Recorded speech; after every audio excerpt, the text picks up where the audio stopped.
Hey everyone, it's Jason. Welcome to Teenage Mutant Ninja Turtles Zombicide Timecrash. So this is a really cool set because it's not the first time that Zombicide has crossed over with an IP, of course, because we've had stuff like Supernatural and Ghostbusters. We've had the Ninja Turtles before in modern. But this is the first time that it's ever been a full big box set versus just a character expansion. So this is really cool because that means we're actually getting the Ninja Turtles, but we're getting Shredder, the Foot Soldiers, as well as we're getting a couple of map tiles, which is really neat. There is so during this video, we're gonna go over the full time crash set, what's all in there. We're also gonna look at the Genica Kickstarter exclusive box that you could have gotten if you get pre-ordered during Kickstarter, as well as the Usagi Yojimbo add-on pack. So we'll look at those two as well because they theme directly into the Ninja Turtles. And then we'll look at part of the Massive Darkness 2 crossover. We're just going to look at the cards for the Ninja Turtles because they're part of the set. And then like all the rest of these will be covered when I do a separate video for that.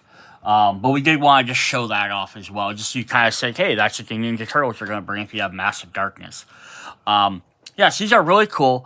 There's some brand new rules they're adding to the game. Now, this is part of the White Death series. So it does require a Zombicide game. It can be added into any Zombicide game. So you could potentially just pick this up and use these as extra characters to add into Black Plague or Green Horde if you would like. The kind of caveat to that is they have abilities that are based on the Chi system, which came from the Eternal Empires, which is actually the campaign set, not even the core White Death stuff. So if you only bought the core set in this, then you're also going to have these new rules for using Chi that aren't available. Does that mean they're going to be a little bit more overpowered? Yes. They probably might be more overpowered than some of your regular characters. Again, not as of right now, as I just got the set. I haven't played through all of them to know for sure. But that's the nature of Zombicide. Anytime you buy anything outside of the core set, it's always potential it could be more powerful than the core set characters.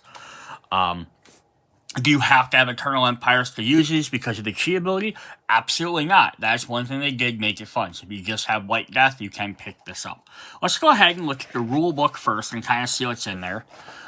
So we are going to get the four main Ninja Turtles, Leo, Mikey, Donnie, and Raph. Plus we're getting...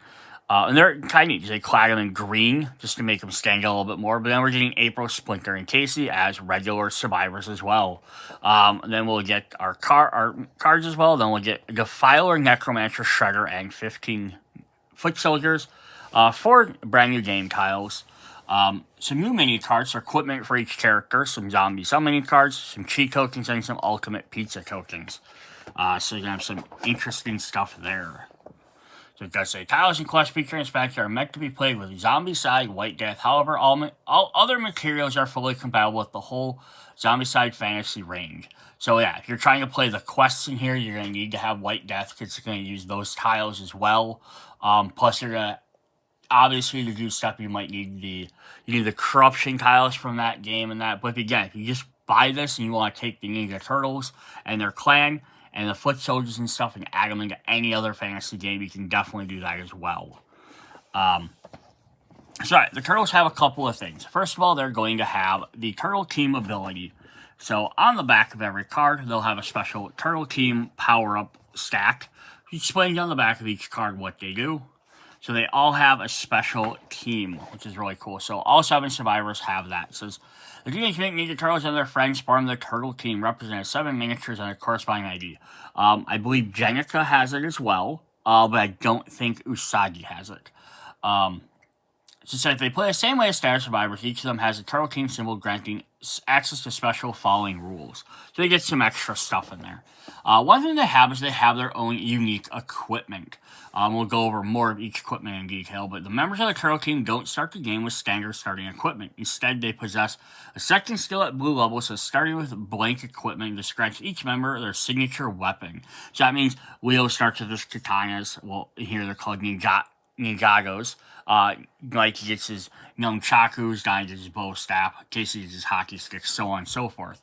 Turtle equipment are set on their gray basic side at the start of the game. They can be traded or discarded like standard equipment if you like, but they cannot be used by non-turtle members.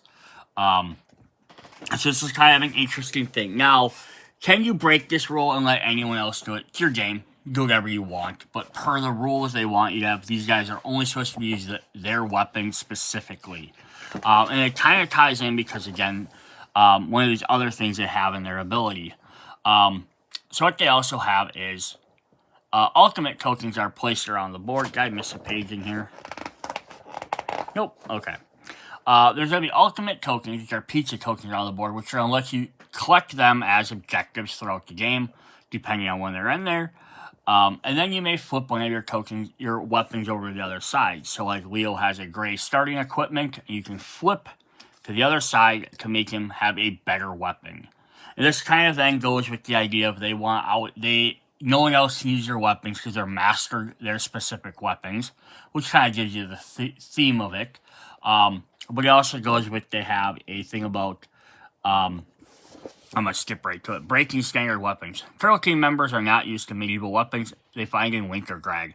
Any one roll during a combat action breaks the weapon survivors currently using. Discard corresponding equipment after the action resolved. Does not apply for the following cases. The equipment is a turtle card weapon, so they never break their own weapons because they're modern and they're built a little bit more durable, built for their extra strength. The turtles spend chi for the combat action. So they can save it, but they always have to keep spending chi every time they attack then. So that's why, it's like, that's just where it says you can trade your equipment or discard it. But if you do, you might end up without any equipment at all. And since other characters can't use your equipment, I'm not really sure why you would do that. But that is something you can do. Alright, so speaking of chi, turtles have a chi ability. So chi is introduced in the Turtle Empire to the campaign set.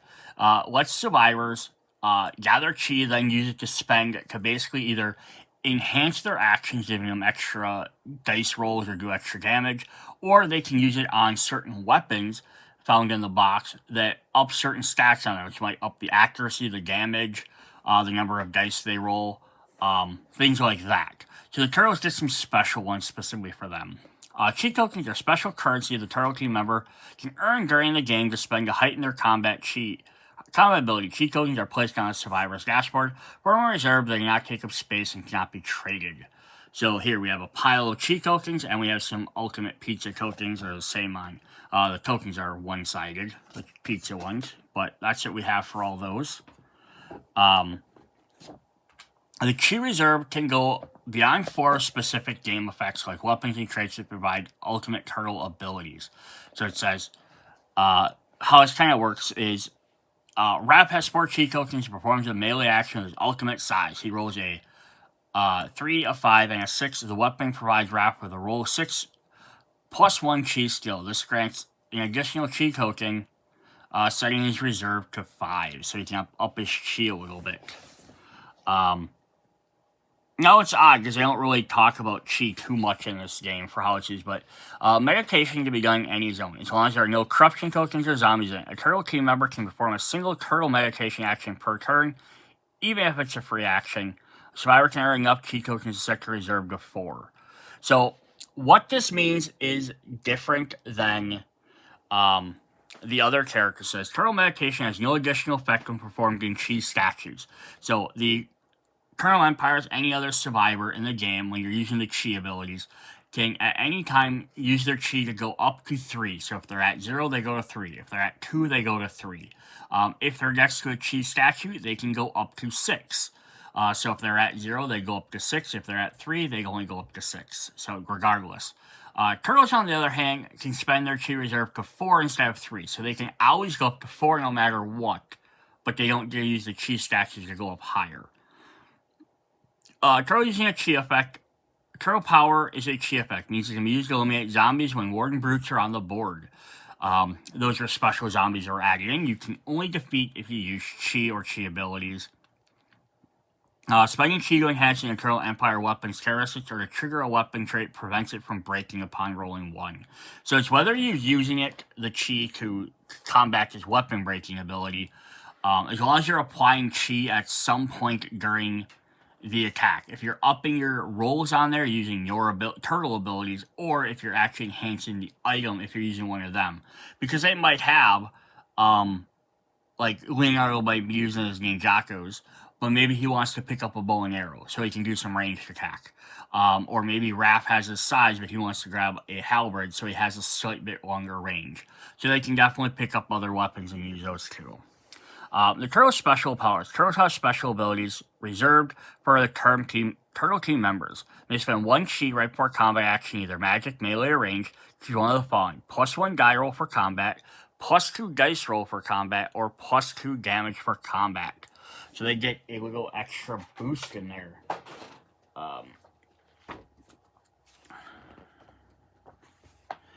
Trying to check to see if it mentioned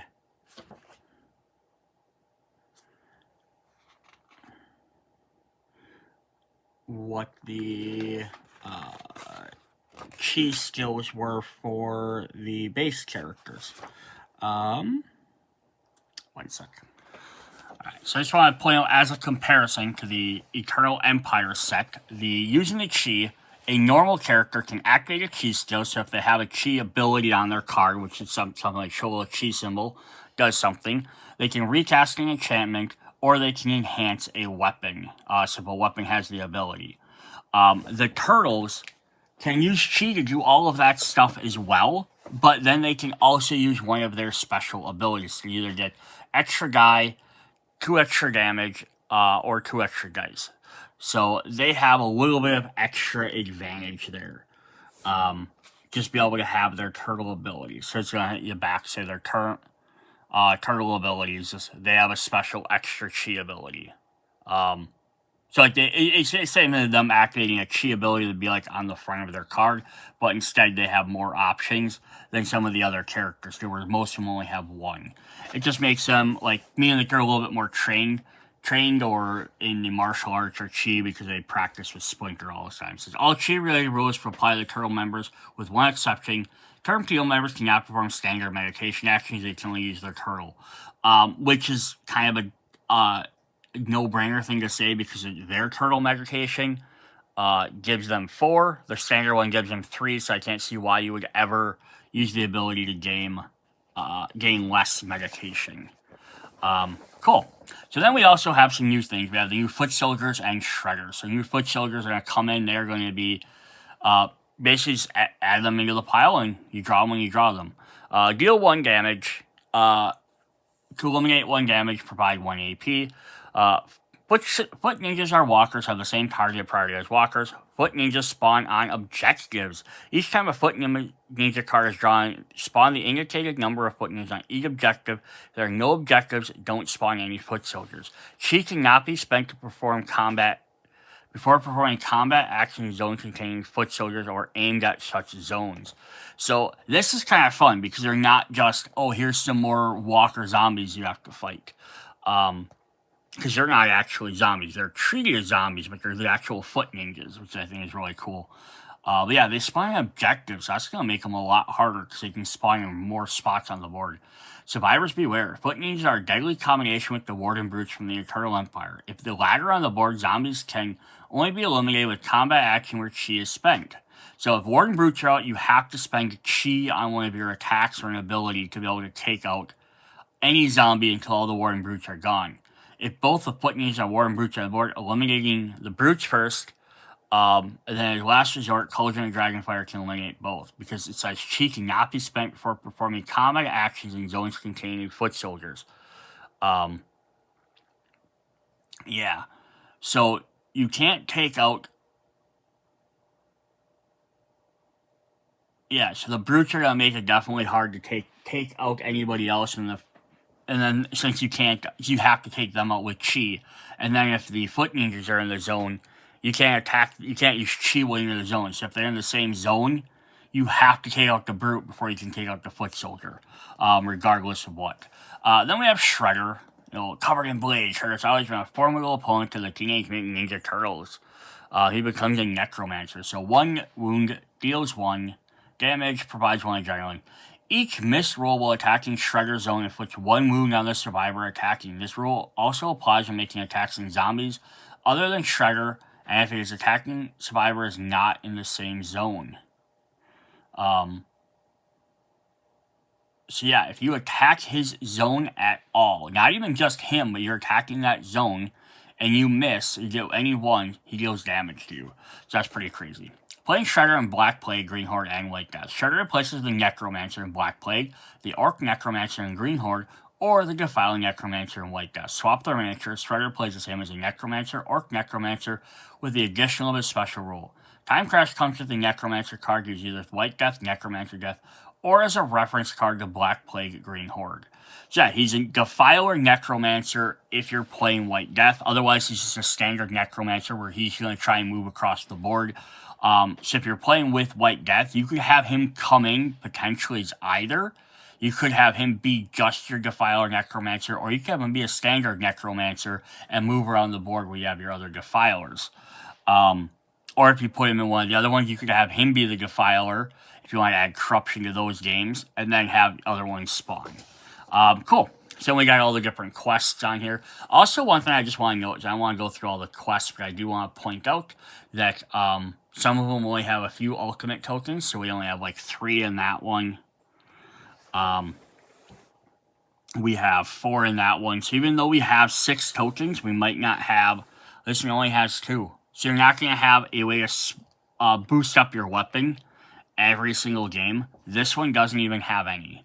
So yeah, it's not going to be like every single game you're going to be able to upgrade your weapons to max. So they're kind of like making them like vault weapons almost, but they don't always have access to them. Playing campaign, I don't know exactly how that would work, because if you're putting them in a campaign and you put the tokens on the board, they didn't really explain how to add the pizza tokens into other modes.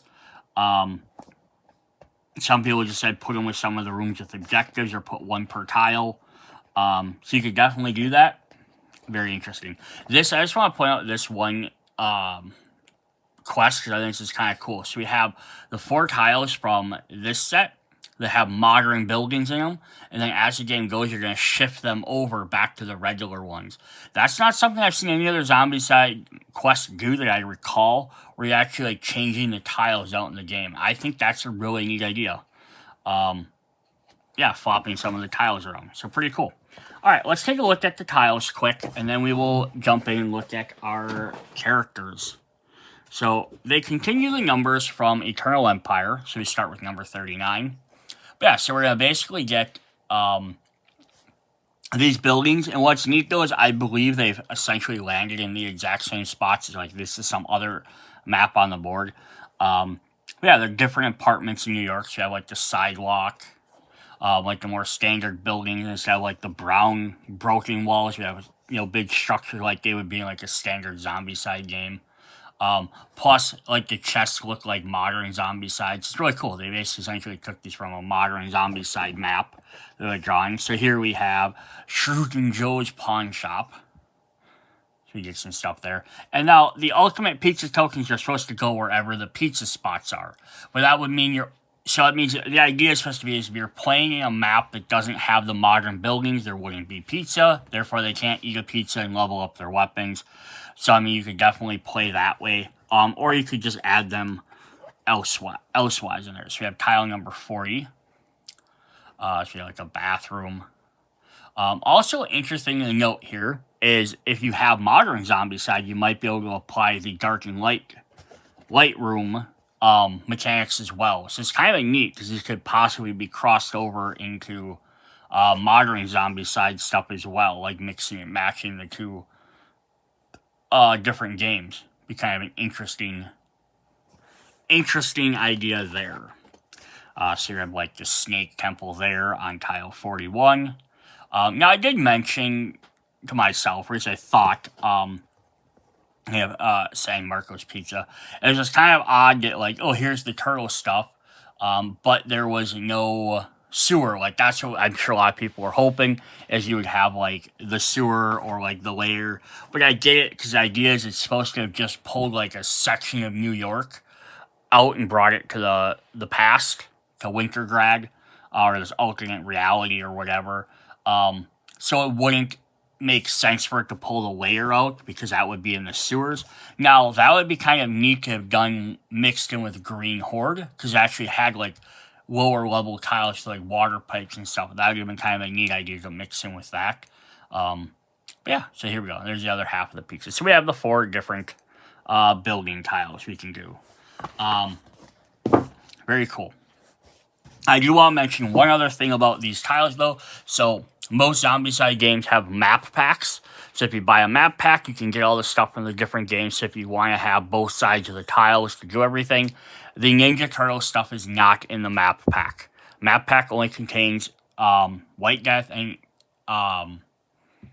Eternal Empires. So the 2 main White Death sets. So if you want to get all the Ninja Turtle stuff again, you'd have to essentially buy another full box set of Ninja Turtles. Just want to mention that. So if you wanted to have more of these tiles, you'd have to buy another full set. Alright, let's take a look at the Ninja Turtles themselves. We're going to start with the fearless leader, Leonardo. Let me grab his miniature. So Leonardo has, of course, the slot says, may hold Leonardo's Ninjakos. So one thing I did love about this, for the design of these turtles, is, I even mentioned this in talking about some of the other White Death stuff, is it's Eastern culture, Asian culture, but it's going, like, again, more warlords, samurais, stuff like that, and not ninjas, like, at least not in the sense of, like kind of with the foot soldiers sort of look like more stereotypical ninjas, or it's not going like Naruto, or like fantastical ninjas, like fantasy type ninjas. It's going more of this armored style, so I'm glad they put the turtles in armor. Plus it also gives me a good reminder of like Ninja Turtles 3. I know that was more feudal Japan, and this set is more kind of like, I think more aimed around like China. But it's still definitely a cool thing to put them in that. They could have just left them in regular gear and had them out that way, or they could have, made them look like ninjas. But yeah, I think, is a really good crossover. So his blue abilities, he starts with his Ninjagos, so he has that. And then he has BIA, which is Brothers in Arms, +1 free melee action. So if you're not familiar with the Brother in Arms abilities, how those work is, as long as they're in the same zone as any other survivor, every survivor, including themselves, gain this ability. So if Leo is hanging out with, whether it's just hanging out with Mikey, or if he's hanging out with all the other turtles, every single one will get 1 free melee action. So that's really cool. It's really powerful if he sticks with his team. The downside to that means if he goes off by himself, he loses that action completely. So it's a little, double-sided thing there. Yellow is always 1 free action. In orange, he has Sprint. Of course, Sprint is going to let you move 2 to 3 spaces. But I think you have to end your spot in a space with a zombie. Let me double check. I always don't remember all these off the top of my head. You may move 2 or 3 spaces out of 1, but if you enter a spot with it, it costs you have to stop. So yeah, just lets him get around the board quicker. You spend an action move 2 or 3 zones instead. He has a turtle bonus, so it says +2 dice for combat. So the turtles do gain this extra bonus ability, which I'm going to find the book, and we're going to look at what those do, because they're definitely special. So we have turtle bonus still. Whenever a survivor uses a turtle power ability, they get the specified skill in addition to any other they choose for this combat. So for example, if Doggy has a turtle bonus of +2 dice for combat, whenever he chooses to +1 die roll for combat, or +2 damage for combat with his turtle power, he gets 2 dice as a bonus. So what this means is they have their turtle power up here. So if Leonardo does either his +2 dice for combat, his +1 die for combat roll, or +2 damage, he also gains an additional +2 dice for combat. So yeah, it's a neat, interesting idea because again, it's kind of like the Brothers in Arms. If you don't use the chi abilities, this ability is sitting around doing nothing for you, so you're effectively losing ability. But when you use that chi ability, they also become a lot more powerful. So it gives them a kind of a way of like they can channel a lot better abilities and become a little bit more overpowered than some of the other characters. But they also have that limitation of they can't do it necessarily 100% every turn. You have 4 points to start with, so you could do it 4 times in a row once you have that maxed out. But then you'd have to stop and spend a turn to charge. But you don't have to wait till that ends to 0. If you end up killing everything and you can't get enough space to do something, you can stop and meditate if you have 2 points and go back up. So that's pretty cool. In Reg, we have 1 free move action, +1 die roll for melee, or Turtle Focus, +2 dice roll for combat. So a Turtle Focus says, here it says, whenever the survivor chooses the ability +1 die roll for combat to the turtle power ability, they get +2 dice roll instead. Survivor adds 2 to the result for each die they roll at this action. The result of 1 is always better, 6 is a maximum. So they get a focus for their 3 dice to combat, +2 to dice roll, or +3 for combat. So again, what this is going to do if they have the focus ability, it means whenever they choose one of these, they gain a better result. So his goes from instead of +1 die, he can have +2 instead. So again, it's another ability that rewards you for using those chi icons. But again, if you don't like the chi and you don't want to use it, Leonardo can always pick Sprint, and he has 2 other abilities. So it's not like you're forced to use those. Let's take a look at his Ninjago right away. So we'll just take a look at that. So he has, just take a peek to flip the cards. It's a melee attack, does 2 dice for 4 accuracy, and does 1 damage. But when you upgrade it, so now it has 3 dice, 4 accuracy, and 1 damage, so you get 1 extra die out of it. But it says roll 6, get +1 damage for melee, and if you roll a 6, you also get a chi back. So this definitely works with him being able to use his chi abilities. Every time you roll a 6 while attacking with this, you can potentially do more damage, and you can get some extra chi. Now, they could have made this so he had to have 2 different swords, and it could have taken up both of his hand slots, which definitely could have been a thing they do. I'm fine with it just being 1 card, though. Awesome. Let's take a look at our next one. We have Raphael. He's cool but rude. He has this size he starts with. He has +1 die for melee. So yeah, every time he does a melee attack, he's going to get extra dice. Then he has Bloodlust melee.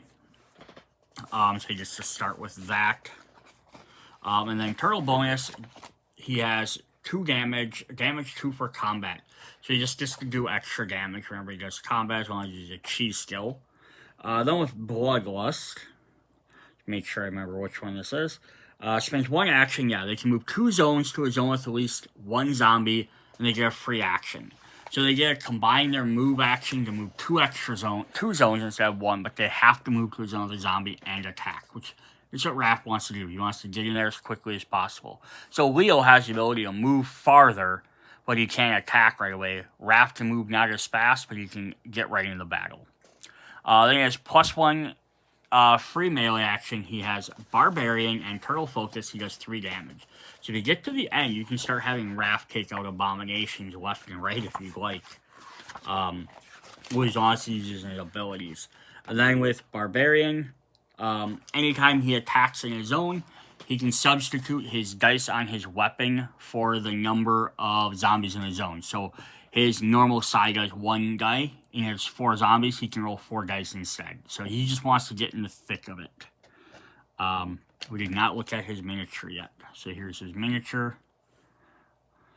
Yeah, it's a very cool, his big old size there. He's still carrying some katanas because they just grabbed some armor off of whoever was lying around, was kind of the story. They kept their shells in there. So it's the idea, though, is they're not wearing this stuff to, like, disguise themselves or hide, but they're picking it up so that they have armor to help protect themselves. They might be slightly using it to, like, blend in, but it wasn't the idea of, like, nobody's going to recognize them. And it's not even a big deal because this area of this world, there's, you know, tigers and cat people and monkey people, so who's going to really say, like, oh my gosh, there's giant turtle guys. Alright, his weapon are his size, of course, so they do 1 guy, 4 accuracy, 1 damage. But he has armor plus 5, add another guy to another, and add another guy to another melee weapon. So the armor 5 is kind of meant because the whole point of size are to, like, deflect swords and stuff, so it's kind of the idea there. And then sort of like daggers, you end up getting the extra bonus for using another melee weapon. Which again, they could have made 2 separate weapons. But now if he goes here, he gets up to 3 dice. Keeps his other, and if he rolls a 6, he gets his chi. So very cool there. Alright. Then we got Michelangelo. So he has his nunchakus. He starts with them. He also has taunt. Taunt is one of my favorite abilities in the game. So what taunt lets you do, and I should actually just read the full description of it so I don't say it wrong. Says, use your skill for once for free during their turn. Select a zone the survivor has a line of sight into. All zombies standing in the selected zone immediately gaining extra activation. They try to reach the taunting survivor by any means available. Taunted zombies ignore all other survivors, do not attack them, and leave zones they're standing in. So this is really cool. It's a great way to, like, hey, if Raphael didn't finish everybody, Mikey can taunt, pull all them zombies out of his space. Even if the next turn, then they walk back over his space, they might not be able to attack unless they have 2 activations. Yeah, it lets you pull guys closer to you with every time you, when you use this once per turn. So it can be really useful for, yeah, getting guys off. You could use it to pull guys towards you the same way. If, like, Raph's turn's about to start, but he's not close enough to zombies. Taunt the zombies into his space. That way, when his turn starts, he can just attack without having to spend time moving. So it's potentially that. Or pull guys into range abilities. With the new freeze token, that could be very powerful with that too, setting up a trap like that. Because you can place a freeze token on the board with someone that's using that, and then pull more zombies into that space. That way, when they activate, they all freeze for a turn. So it's a really cool way to, like, protect your team as well as set up traps. Mikey also claims his Bloodlust melee. He has turtle bonus plus 1 guy for combat. So when he uses his thing, he can get 1 extra guy. 1 free combat action. So the other 2 guys got, yeah, they had free. One had Raph had a free melee action. Leo had a free move action. Mikey gets either. He can either range. He has a combat action, which is pretty fun. He also has Lucky, which will let him reroll any die after he does an attack or does an ability. But he has to take the results. And his turtle focus is plus 3 dice for combat. So his whole thing with dice is because his nunchucks is whipping him around. He gets to do extra damage to everybody. That's kind of the thing. He's going to roll more dice. He has more of a potential to do more damage. Raph has the numbers. He's going to deal more damage if he hits. But Mikey gets to kind of swing around and potentially hit more guys at once. So there's his fun. I love his action pose with his nunchucks flailing way out. Very, very cool. Then if we look at his nunchakus, and like the other 2, they could have made this into 2 weapons. I am perfectly happy with it just being 1, so it's not extra card management. Or you also have to have double, yeah, maybe get rid of the stuff to have the double abilities. But yeah, he starts with 3 dice, but he has 5 accuracy. So he's going to roll a lot of dice, but he's going to be harder to hit necessarily. And while I roll a 6, he gets to roll an extra die as well. And then if we flip back to his ultimate side, he has roll 6, he gets a chi, and roll 6, he gets another melee. But now his accuracy goes down to 4, so he can hit a lot more often. So pretty cool. Alright, then we have Donatello. So Donatello is an interesting character because he's in medieval type times. You know, like warlord times, but like he doesn't have tech. So it's kind of interesting to see what he does to do with that. He has his bow staff, of course. So he has Transmutation is his first ability. So this is Survivor can use the skill as often as they please during each of their turns. They spend an action to discard an equipment card from their inventory to draw a new equipment card. This is not a search action. The Ari cards are resolved as normal. So it doesn't affect if anything says search, but if you do draw a zombie, you still have to deal with it, unfortunately.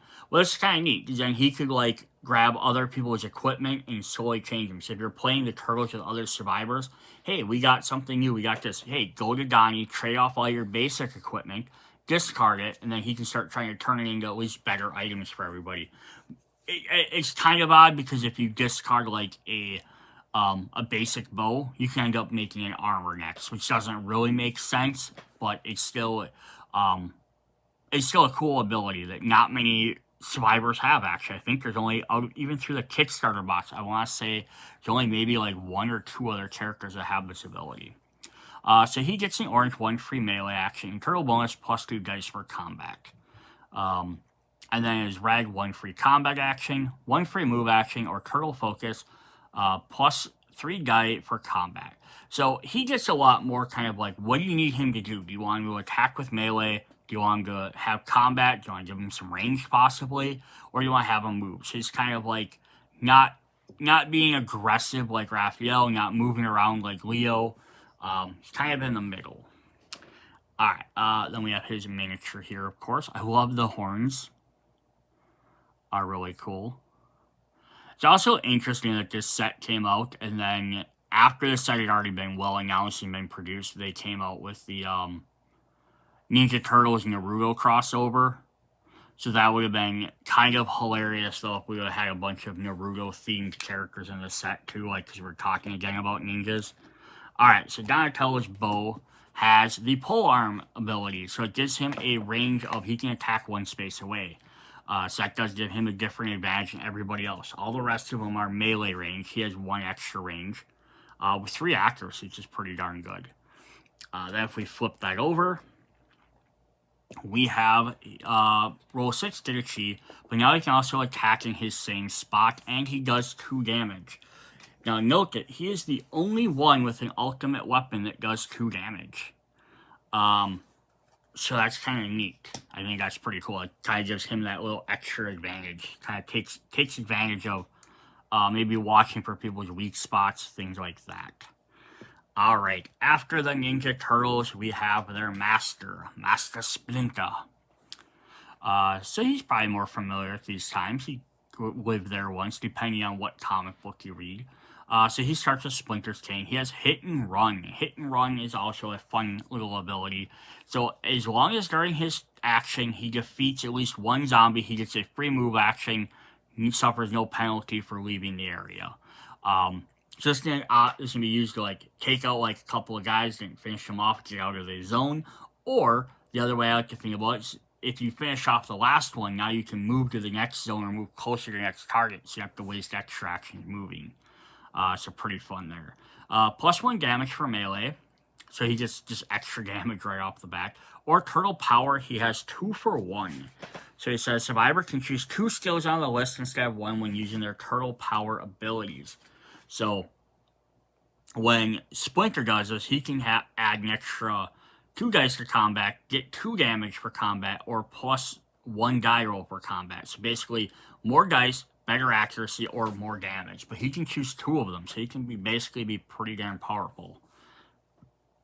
In red, he can have +1 damage for combat, +1 die roll for combat, or 1 free turtle power. So he can also gain some extra turtle powers, which means use a skill once during each of their turns can trigger a turtle power ability without the expender of chi token. So yeah, if he got this one and this one, that means every turn he could trigger that ability. He could trigger that ability without having to spend chi. Now, it still counts as a chi ability being used, because it does say they can't be used as their foot soldier in the zone, so they can probably take out Warden Brutes as well, I would imagine. But he's just such a master that he already has chi flowing through him all the time, where the turtles have to kind of meditate a bit more. But yeah, now we get a really cool Splinter. He just picked up a robe.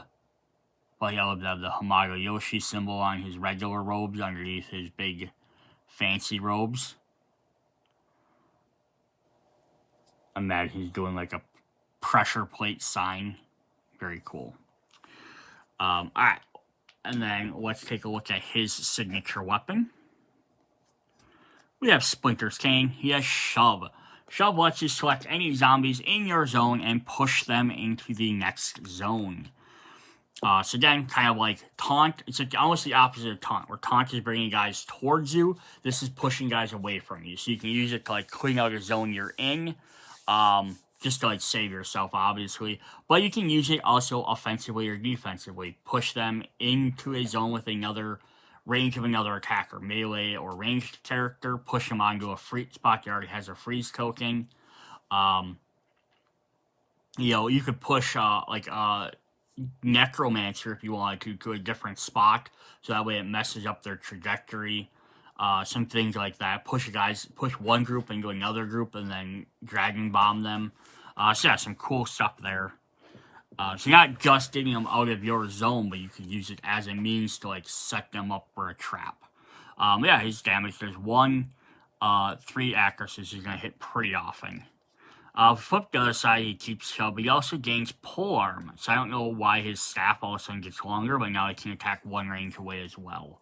And gain a Chi. Pretty cool. Alright. Then we have April O'Neil. I'm super happy they added April and Casey in here. They could have just done the 4 turtles, and it would have been fine, but I'm like, they added the other characters. So she starts with a harp. So she's actually a little bit different. She ends up becoming essentially like a mage. We don't have a mage in the game yet, so this is really fun. So she has +1 die for magic. And then she has, down in her orange, +1 die for magic, and she has spellcaster. Then she has, in red, +1 die for magic. She can have a lot of dice for practicing magic. 1 free combat action in case you want her to be able to do magic or melee or do something else. And then spellbook. So spellbook says all combat spells and enchantments are in the survivor's backpack are considered to be in her hand. She gets that. She can use all her stuff freely. And then spellcaster says she has 1 free action and let me use for a magic or enhancement action. So yeah, here she can get something for magic or enhancement. Here she can get 1 for magic, melee, or range. She probably wants to do magic based on how she's being played, but yeah, definitely cool. So there's her outfit. I like the idea of a harp, because it's kind of like, she doesn't have a sword on her too, but it's like, yeah, like, what would she have? Because you think this is, you're basing this off of, like, standard 80s Ninja Turtles, like, the live-action movie. She would have been a reporter. So, like, what are you going to give her? A camera? That doesn't really make sense. Or a microphone. I know they did that in, like, the little fighting games, but that doesn't really make sense. Even basing off the newer ones, then she's, like, a scientist, in some of the games or universes. So that doesn't really make sense either. Cool. And then she has her harp here. So this is actually a combat spell instead of a melee weapon like everybody else has. So it does 0 to 3 range, 1 die, but 4 accuracy. If we upgrade it to its ultimate as Ghost Sight, and roll 6 to get a Chi. What on earth is Ghost Sight? I honestly don't even know. It does not even list that in the main book or in the new book. Is it in the Internal Empires book? I think Ghost Sight means she can attack through walls. I don't know. I will have to look that one up because it is not listed anywhere in any of these books, but I believe, just based on what it means, I think she can attack through walls, and she can send her spells through walls or target through walls. But I'll definitely look that up for the end of the video, and we'll come back to it. Alright, then we have good old Casey Jones. I love that he gets all this, like, Imperial Guard armor, plus he has a cool mask. So he has this hockey stick, of course. He gets to start with improvised weapon combat. So improvised weapon, and I love it's combat, so it's either one. So improvised weapon combat. Use a skill during each of their turns you move from a free melee or ranged attack using the characteristics and modifiers below. So you can either have a melee attack that does 2 dice with 4 accuracy, or a ranged attack that can hit one space away for 2 dice and 4 accuracy. So it's kind of the idea of him being able to swing around with one of his many weapons. You could say his hockey stick or whatever. But yeah, he can bash someone right next to him, or he can hit someone at a little bit of a range distance. It gives him a little bit of options. He has Bloodlust, Melee, and Shove, which we've already seen. In Reg, +1 damage for his melee, +1 free combat, and Jump. The Jump is the only one we haven't talked about, which just lets you move an additional extra space.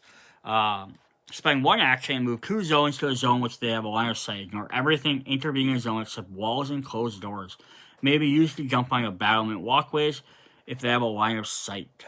So this lets him use his agility to hop. He can hop over a space of zombies, get to the other side, or hop over like one group, maybe into another group if he wanted to get into there for some reason. Or if there's, we have the battlements walkways, if they're being used at all, he can just go ahead and hop up or down them, which is really cool. And there is his miniature. It focuses on us. So you got a sword there, but I love how he still has like his like croquet bag or his golf bag, maybe hockey bag or whatever. But he has some swords tucked in there as well. But even like the finger pointing is definitely Casey Jones, like right. Hey, use guys. Alright, so that's our 4 main, or our 7 main heroes, but there's Casey's weapon. Now you will know. Oh, yes, sir. Let's read this first. I'll go over that. So he has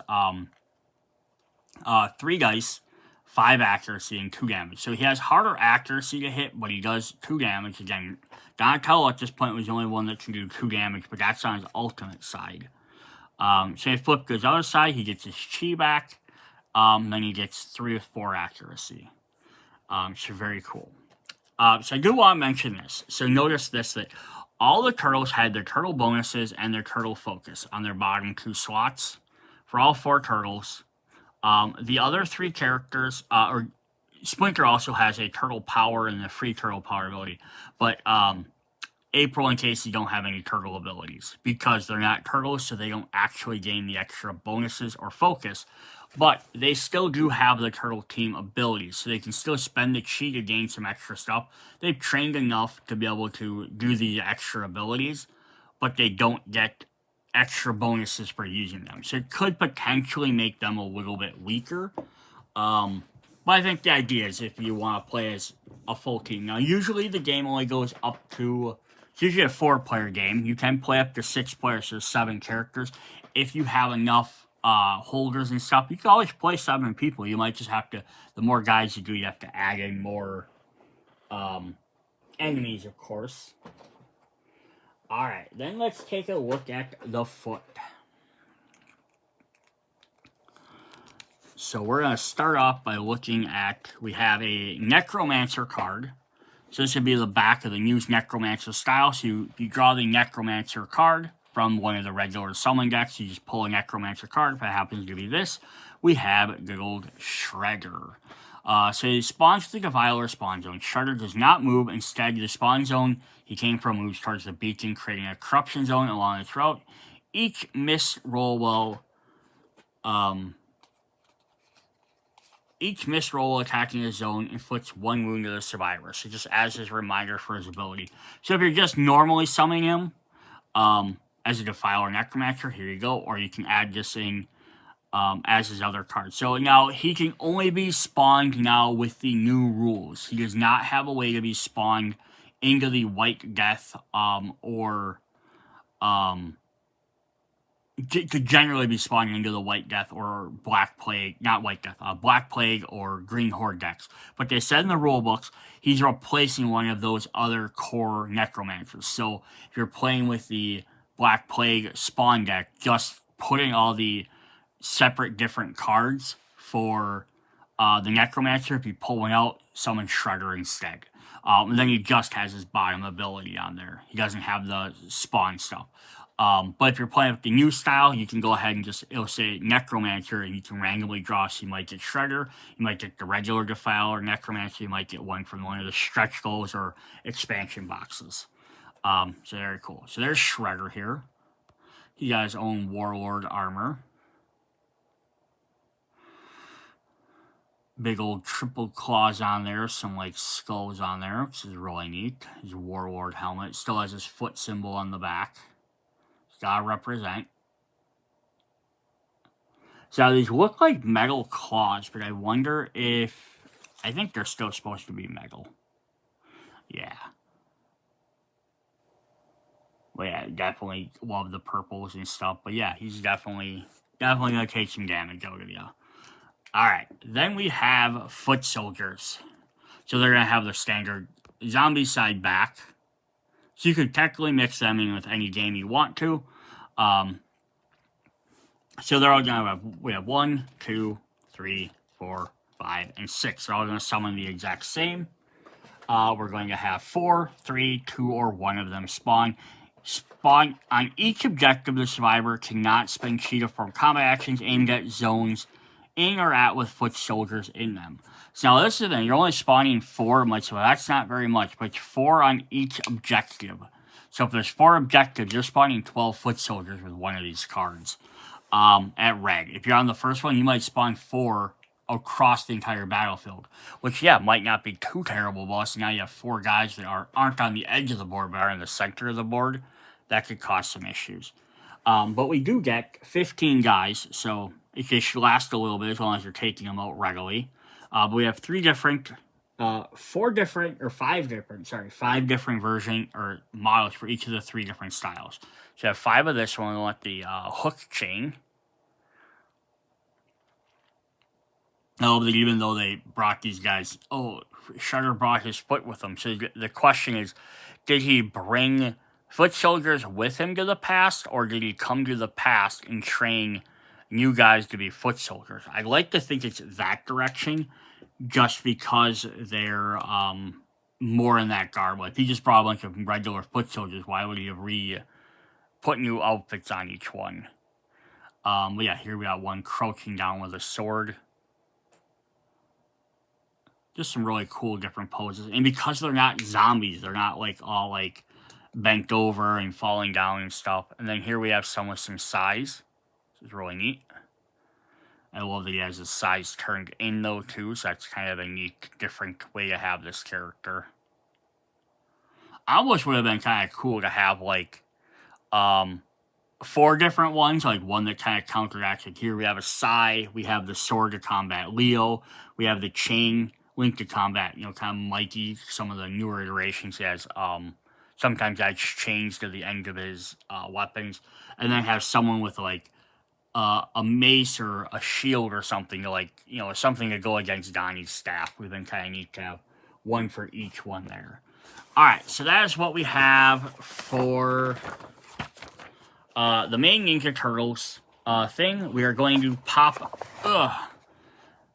For the main Ninja Turtles boxes, yeah, we get the 7 different characters, 4 new tiles, can be mixed and matched with everything else. Again, if you don't want White Death, you don't really care for all the rest of the stuff, you can always pick this up and mix it in with the other fantasy games. The only thing is you're going to end up having to play with these turtles. You're going to have to use that chi mechanic. You don't have to, but that limits each character's ability down by half. And then with the whole pizza ultimate thing, you could kind of decide, hey, maybe you could also do the other option instead of having to find a token if you don't want to have it on the board. You could be like, at some point, where there's no zombies in your zone, you could sacrifice one of your equipment cards and the Ninja Turtle weapon to upgrade them to another thing, which actually might even be how you have to do that anyhow.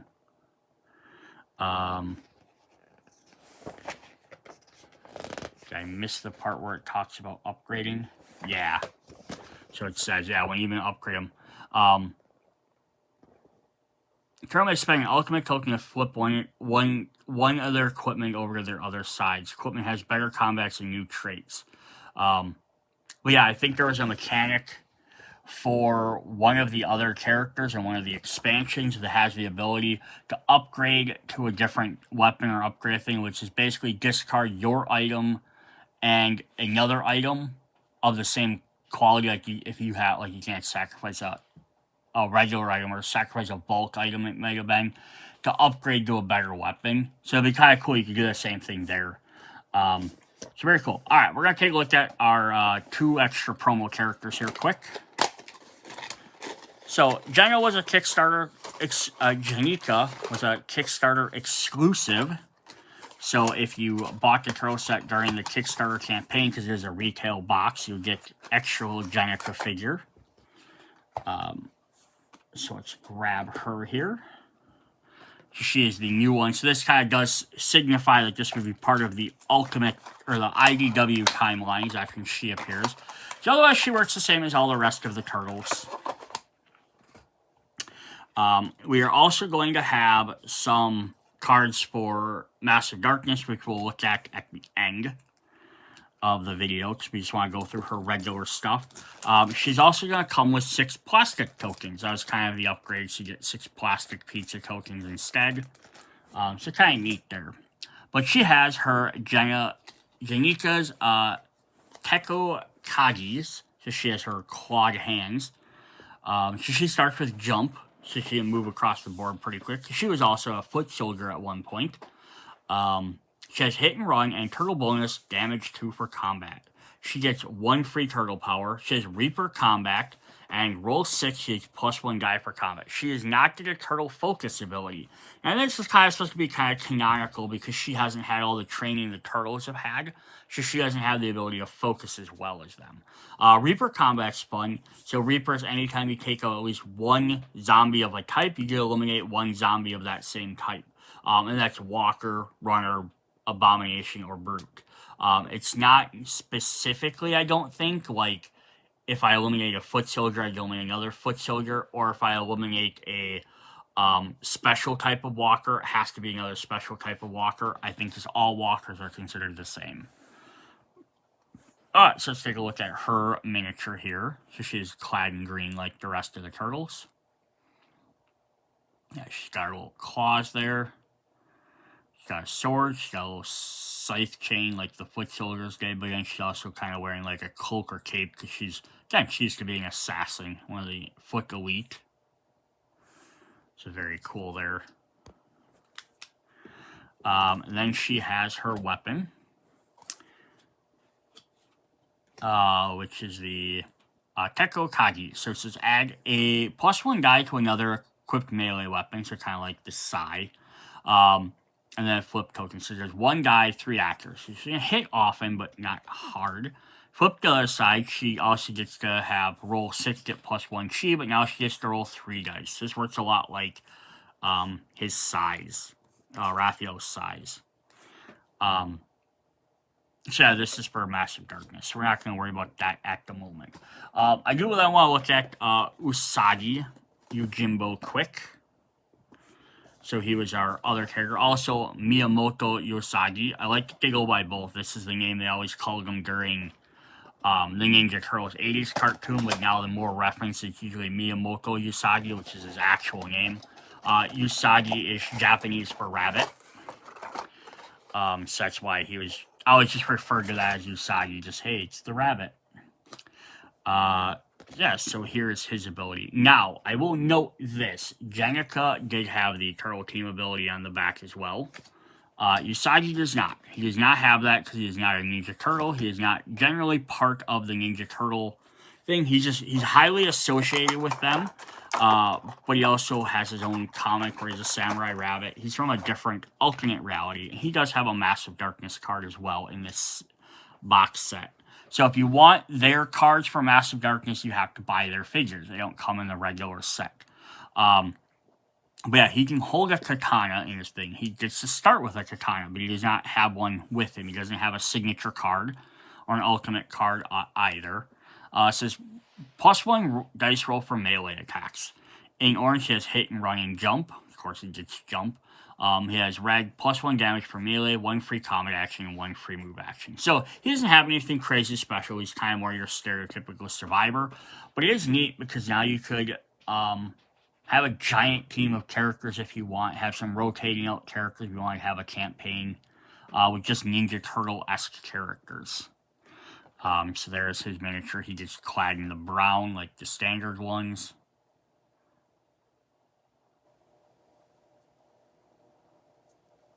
Again, he'd fit definitely right into this world with the other anamorphic characters. There's other rabbits and foxes and bears and stuff like that. So he wouldn't stand out odd in this world at all. So very cool there. Alright, then we're going to take a look at the Massive Darkness stuff. Alright, so we're going to look at the Massive Darkness 2 crossover stuff, but just for the Ninja Turtles. So in case you're picking this up and you want to know. Now again, these are not included in the core Zombicide box. You have to buy this crossover box to get them, with the exception of Usagi and Jenica, which you get with their boxes if you purchase them. I will note one thing that's kind of a disappointment with this is because there are a couple of the classes that are Kickstarter exclusive classes for the Massive Darkness 2, so you won't be able to play as all the turtles unless you own those Kickstarter classes, which I really think was they should have made them double-sided classes like they did in previous crossovers. I'm not sure what the point of that was. Because it's not like Zombicide where you could just substitute a different miniature because they actually have all new components. But here we have Raphael, who has... So each one of these guys, their standard thing is they get a unique weapon. So kind of like the Zombicide, instead of getting a special ability, they each have their own unique weapons. If he's in the shadow, he has choose one, get +2 yellow dice, or you hit bullseye with 8 arrows. So yeah, you can do some good targeting there. He's a ranger class, which I thought was interesting because he's uses a size, but he could be throwing them around. We're going to go ahead, we're going to look at his equipment. So it's a common treasure card. So it says, Raphael's size. He has ignore 1 black damage, does 1 by 1. But what is neat with this, and this might be where I was thinking of this rule from. Here with the unique weapon ability in their name, may discard the named common item alongside 1 epic item to gain the corresponding epic item set aside does not require an action. So what these guys can do is they can use their starting weapon, discard a higher level epic item, and they can upgrade it to their better weapons. So now he has ignore 2 and he does 3 with 3 range. So this makes him a pretty formidable opponent. For Leonardo, who's our paladin, this is Ninjatos. So his shadow does +2 attack for each consecrated zone in line of sight. So just to cast some of those, which are really cool. Then he is going to start with his swords, which have -2, does -2 defense, and he has 1 orange dice, so a little bit better dice. But you can upgrade to 2 yellow dice, and that's not the right ability. He can upgrade to 3 dice, and now he has -3 for defense, but they're double-handed. So kind of good, kind of like opposite of Zombicide. These ones are taking more in account to their hands. Alright, then we have Michelangelo, who's the rogue. So Shadow, draw and discard 1 rogue token. If it's a blue or green, gain 3 mana. Otherwise, ignore 1 defense die. So kind of just a little gambling there. He has his Nunchakus, who have combat, pay 1 to reroll infinitely amount. Do as many times as you want. He has 2 yellow dice. He can upgrade to the same ability, but now he has 2 yellow and 2 orange. He gets a little bit stronger. Also double-handed.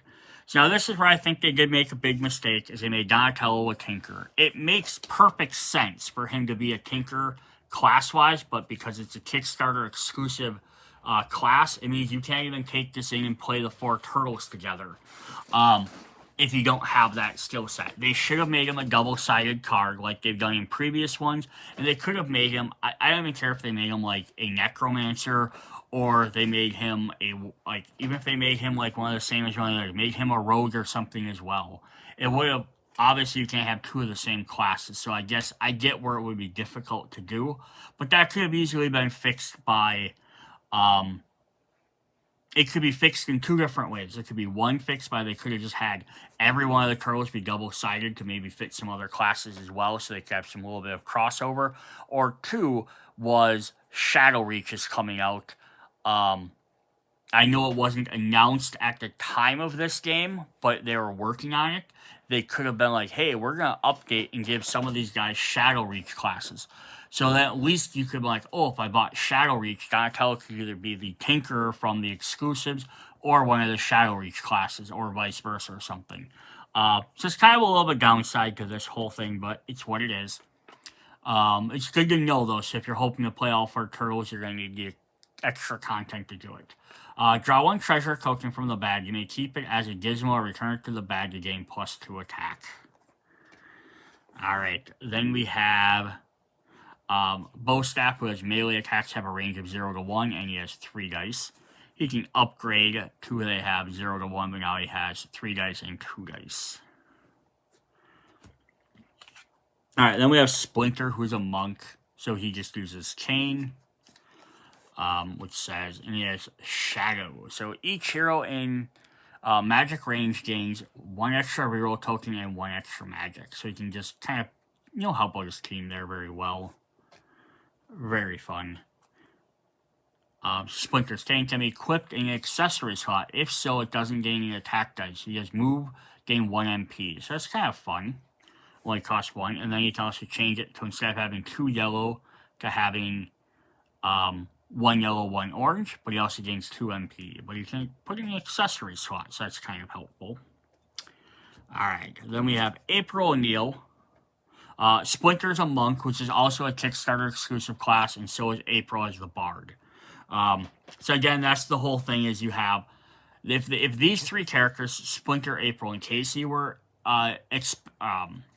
Kickstarter exclusive classes, I'd be like, okay, at least you can play as your 4 turtles. It just sucks that Donnie gets left out, but at least you can still play as a couple of them, because Casey's a regular class as well. She's a bard, so she can play the musical stuff, which definitely makes sense for how she looks. Choose G, B, or E. For each active node of the chosen type, heroes on your tile heal 1 and gain 1 magic. I think they thematically fit their classes. I just think it's a downside that you can't play them all in a core set.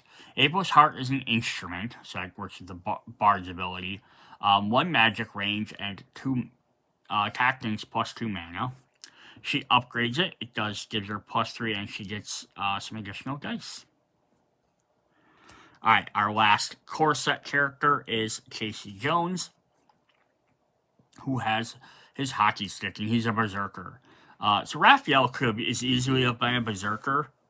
And I could have even argued making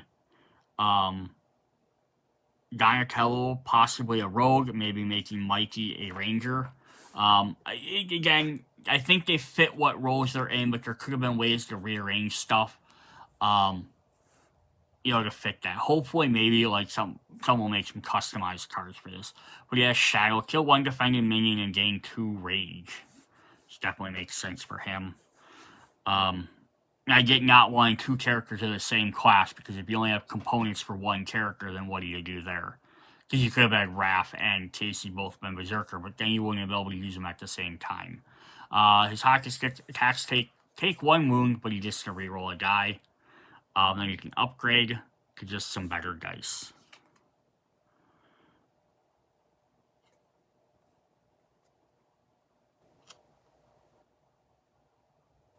Alright, cool. So that's the main 4. For a look at the bad guys, let's just take a look at our last 2 characters. We have Jenica,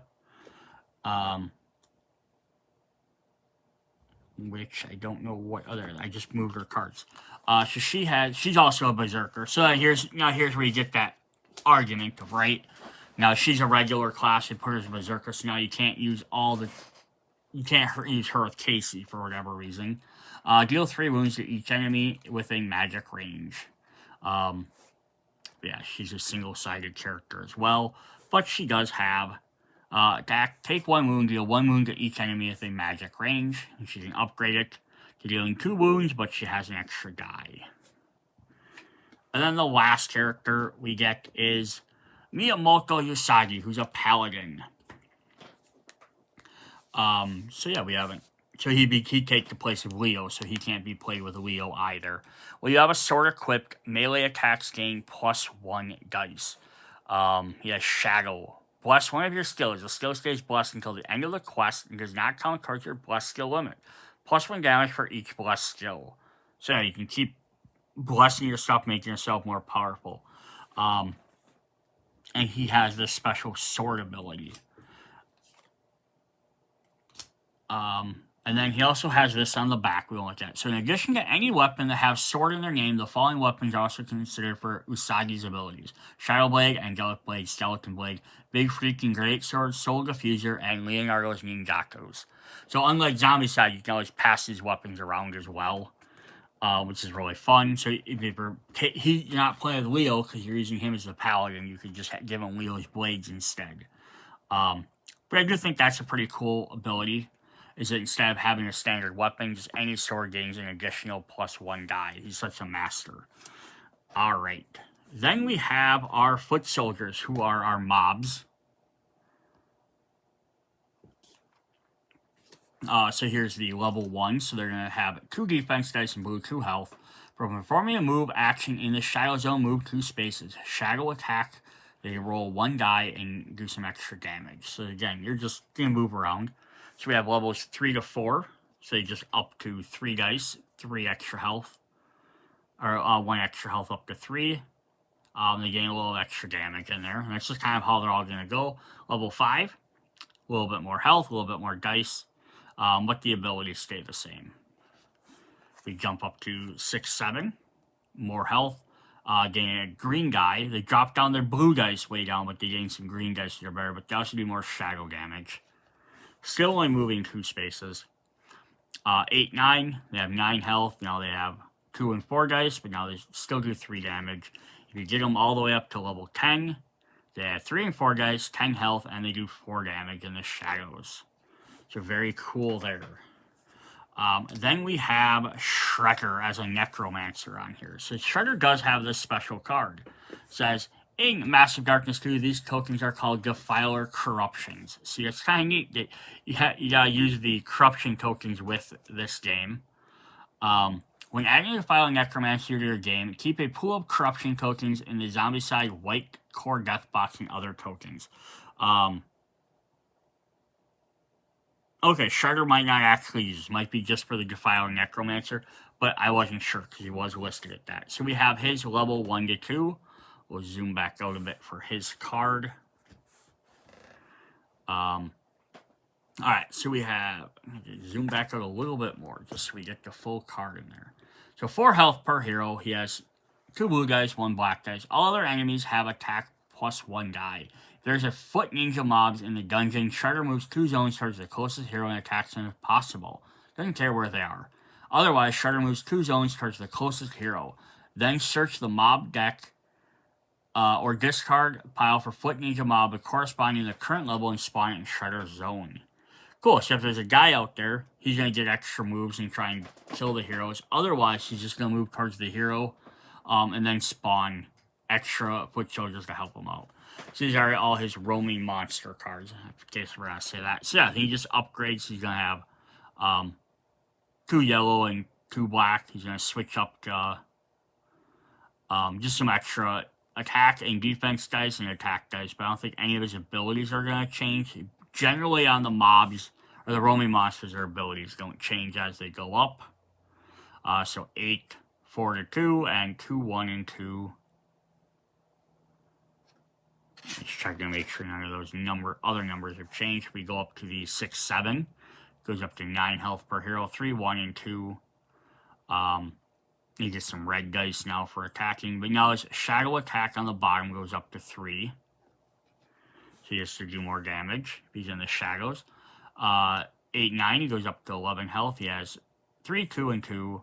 Then he has some more red dice and some yellow dice. And then if you get him up to level 10, he has 13 health per character. 3, 3, and 3 dice. 2, 3, and 2. Plus his shadow attack goes up to 4. But his ability never changes. So very cool. Alright, that is what we have for Teenage Mutant Ninja Turtles. Hope you guys enjoyed the video. Come back, check out the rest of the White Death stuff. Check out the rest of the Massive Darkness crossover pack if you want to see the rest of the characters when I do that video. See you guys later. Bye.